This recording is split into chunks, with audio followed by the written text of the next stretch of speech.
믿는 사람이십니까? 영어를 하나 더 가지고 당신은 크리스천이십니까? 시작. 진지하게 마음속에 한번 답변해 보시죠. 내가 정말 진정한 크리스천인지. 어디 가면 내가 적절하게 예수의 맛을 내주고 있으며 그 공동체, 그 사회 공동체가 예수로 말미암아 행복해지게 만들며 예수로 말미암아 부패하지 않게끔 만드는 그런 삶을 살고 있는지, 만약에 그렇지 아니하다면 질문에 답하기 곤란할 겁니다. 당신은 크리스천입니까? 할 때에 답변하기 곤란합니다. 소금이 맛이 나든 안 나든 둘 중에 하나입니다. 여러분 가정 가서 소금이 되어 주십시오. 여러분의 직장 가서 소금이 되어 주십시오. 여러분이 살고 있는, 여러분을 만나는 곳곳마다 정말 저 사람은 진짜 예수 믿는 사람이야. 정말 교회 다니는 사람이 믿을 만해. 정말 저 사람과 거래하면 부정부패가 없어. 저 사람과 거래를 하게 되면 정말 진실해. 저 사람과 거래하면 정말 눈가림이 없어. 이것이 바로 소금입니다. 성도들이요, 소금으로 사셔서 어디 세상이든지 스며드시기 바랍니다. 이 소금은 그게 또 스며드는 게 특징이더라고요. 자기 형체가 없어지면서 스며들었는데 여전히 맛은 존재한다는 얘기입니다. 제대로 믿는 예수의 사람은요, 그 어떤 공동체에서 형체가 없습니다. 어떤 역할이 없는 것 같은데 이상하게 그 사람이 빠지면 그 공동체가 안 되는 거야. 이상하게 그 사람이 존재하지 않으면 그 모임 자체가 만들어지지 않는 것이죠.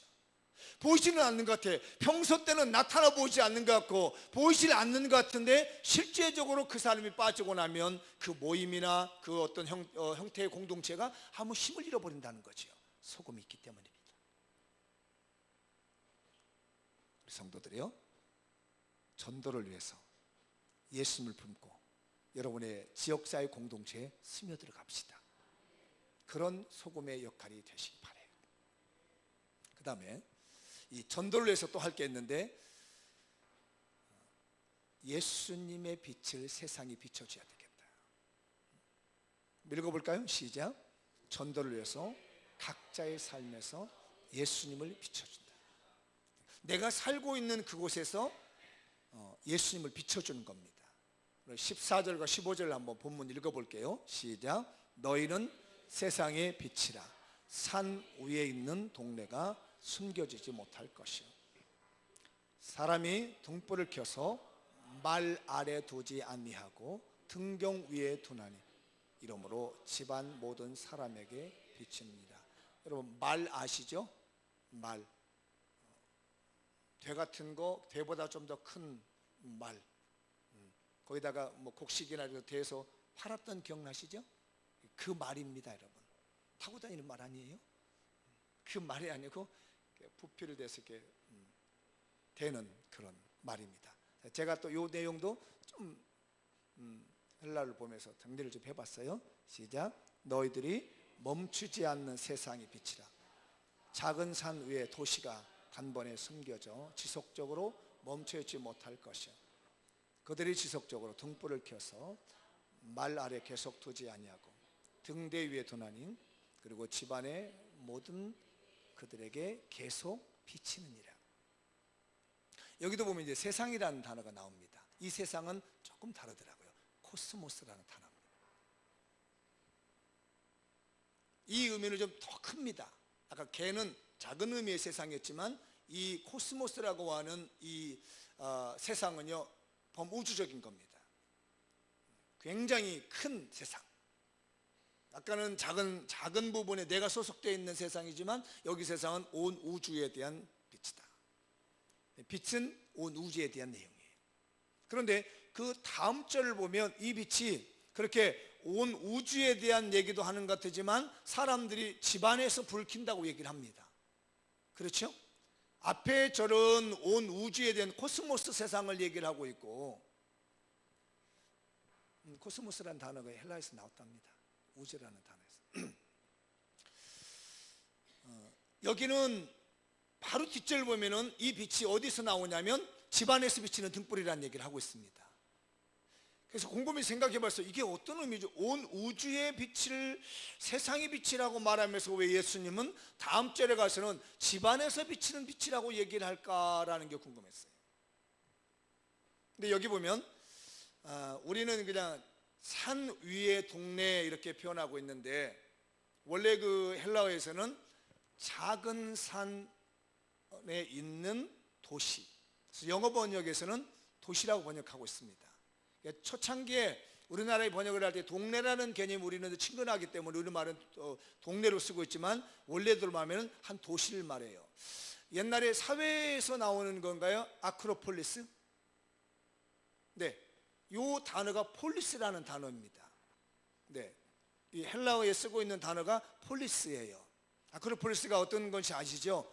산 위에 있는 동네를 아크로폴리스라고 그러죠. 동네라고 말하지 않죠. 학교에서 뭐라고 하죠? 도시라고 얘기하죠. 맞나요?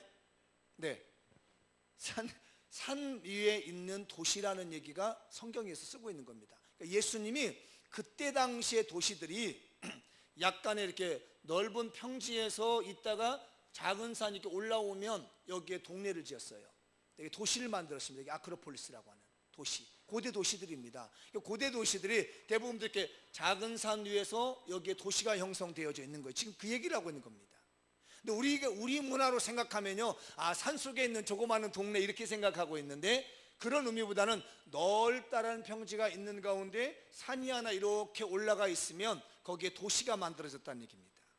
그래서 이 도시가 어떤 특징을 가지고 있느냐면요, 굉장히 잘 사는 도시입니다. 산동네 하면 우리 개념에는 산동네 하면 못 살고 못 가지고 이런 개념인데, 이 성경 시대의 성경에 있는 아크로폴리스, 이 폴리스는요 굉장히 잘 사는 동네입니다. 여러분, 거기에요 헬라인들은요 지식이 있는 겁니다. 머리가 똑똑해요. 헬라 철학은 유명하잖아요. 또 로마의 군대들도 다 이런 폴리스 같은 데서 지켜봅니다. 전망대를 보는 거예요. 사방이 널려있는 넓은 평지에 우뚝 서던 산 위에서 딱 내려다보고 있으면 저쪽에서 적군이 올 때 어떻게 돼요? 다 보고 있는 거죠. 이 산이라는 말입니다. 이 산 위에 있는 도시라는 얘기예요, 본문의 말씀이. 그러니까 전쟁이 나도 아무 걱정이 없는 겁니다. 다 쳐다보고 있으니까 천혜의 전망대가 되는 것이고, 다른 동네에 도움을 받지 않고 이 성 안에 살고 있으면, 이 시티 안에 살고 있으면 외부에 도움받지 않고도 이 동네에서는 다 자업으로 다 살고 살 수 있습니다. 다른 성에 가서 도와달라고 얘기하지 않아도 이 성 안에서는요 다 먹고 살 수 있는 것이 준비되어 있는 산이 이 산 위의 동네예요. 그러니까 성경을 아까도 얘기했지만 내 머리의 경험으로 자꾸 보지 말고 성경이 말하고 있는 성경의 의미를 찾아가는 게 중요하다는 얘기입니다. 이해하셨나요? 이 동네가 산동네 가난뱅이 동네가 아니라는 거 아셔야 돼요. 오막살이 산골 동네가 아니란 말입니다. 이 동네는요, 이 동네는요 동네가 아니에요. 도시예요. 영어 성경 가지고 있는 사람 옆에 있는 거 한번 보세요. 도시로 번역되어 있지. 폴리스라는 말을 동네로 번역하면 좀 곤란하죠. 근데 우리 개념이 잘 와닿지 않으니까 동네로 말하고 있는데, 도시예요, 도시. 이 도시는요 돈도 많습니다. 군사력도 있습니다.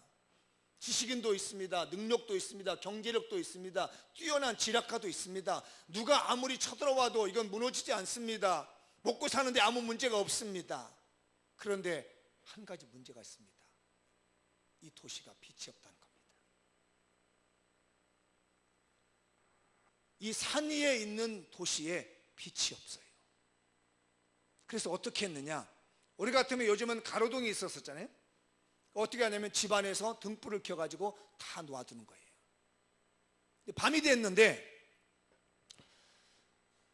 어두컴컴한 산 위의 도시가 아무것도 보이지 않는데 집안에서 등불을 켜놓다 보니까 이 산 위에 있는 도시가 숨겨지지 못하고 멀리 보더라도 다 보이더라는 얘기입니다. 본문 이해하셨나요?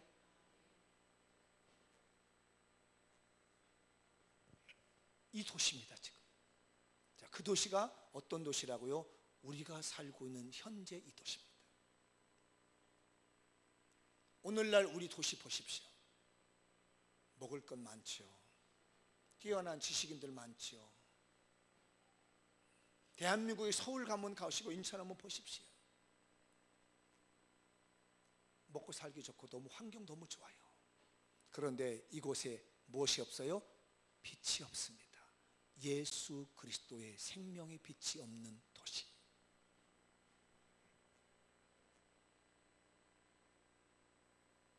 그 도시입니다. 지금 정말 돈 많고 건강하고, 요즘 정말 의술이 뛰어나가지고 얼마나 건강합니까? 아무것도 부족함이 없는데 하나가 부족한 게 있어요. 빛이 없는 밤의 도시라는 겁니다.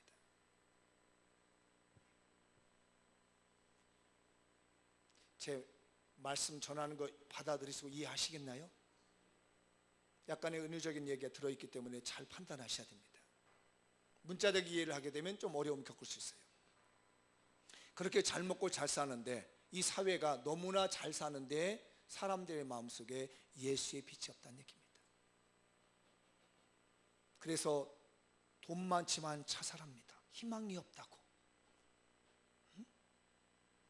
좋은 대학 가가지고 자살합니다. 왜? 앞으로 내 미래가 없다고. 높은 자리에 올라가서 출세했는데 자꾸 서울 한강다리로 올라옵니다. 부산에서도 올라옵니다. 지방에서도 올라옵니다. 왜? 빛이 없기 때문에. 그 도시에 빛이 없기 때문에.